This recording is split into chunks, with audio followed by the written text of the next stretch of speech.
भाजप प्रदेशाध्यक्ष रवींद्र चव्हाणांकडून शिंदेंच्या शिवसेनेला पुन्हा खिंडार। डोंबिवलीतील 2 बडे नेते भाजपच्या गळाला, तर रवींद्र चव्हाणांना प्रत्युत्तर मिळणार, शिरसाटांचा इशारा।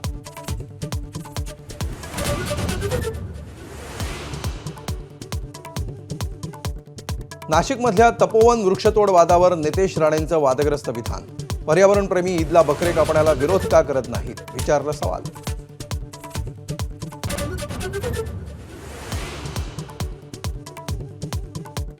जय पवारांच्या बहारीनमधल्या लग्नाला पवार कुटुंबातल्या ज्येष्ठांची दांडी। शरद पवार, प्रतिभा पवार आणि श्रीनिवास पवारही अनुपस्थित राहणार, सूत्रांची माहिती।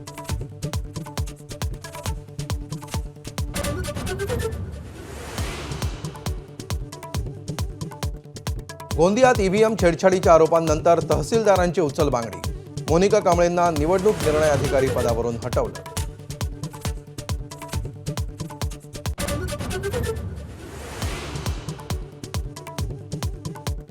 विदेशी राष्ट्रप्रमुखांसोबत विरोधी पक्षनेत्याला भेटू दिलं जात नाही।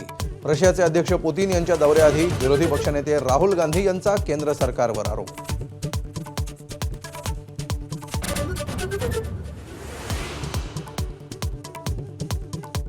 राज्यातल्या 29 महापालिकांचा निवडणूक कार्यक्रम 15 ते 20 डिसेंबर दरम्यान जाहीर होण्याची शक्यता। आज निवडणूक आयोगाची सर्व महापालिका आयुक्तांसोबत चर्चा होणार।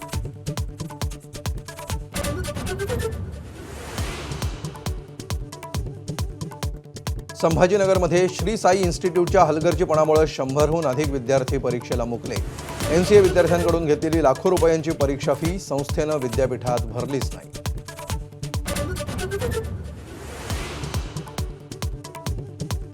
एबीपी माझाच्या बातमीचा इम्पॅक्ट। पुण्यातील मांत्रिक महिला पंढरपूरकर लुबाडलेले 14 कोटी परत देणार। इंजिनियर दीपक डोळस यांची केली होती फसवणूक।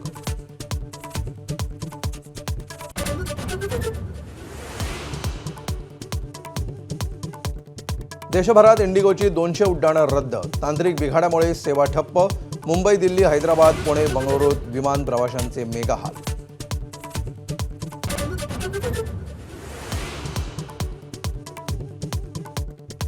डिजिटल सातबाऱ्यालाही कायदेशीर मान्यता। फक्त 15 रुपयांमध्ये मिळणार सातबाऱ्याचा उतारा।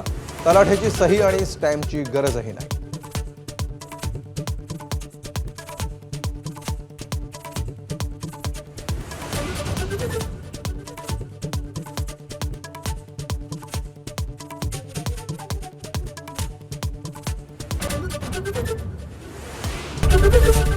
एबीपी माझा, उघडा डोळे बघा नीट।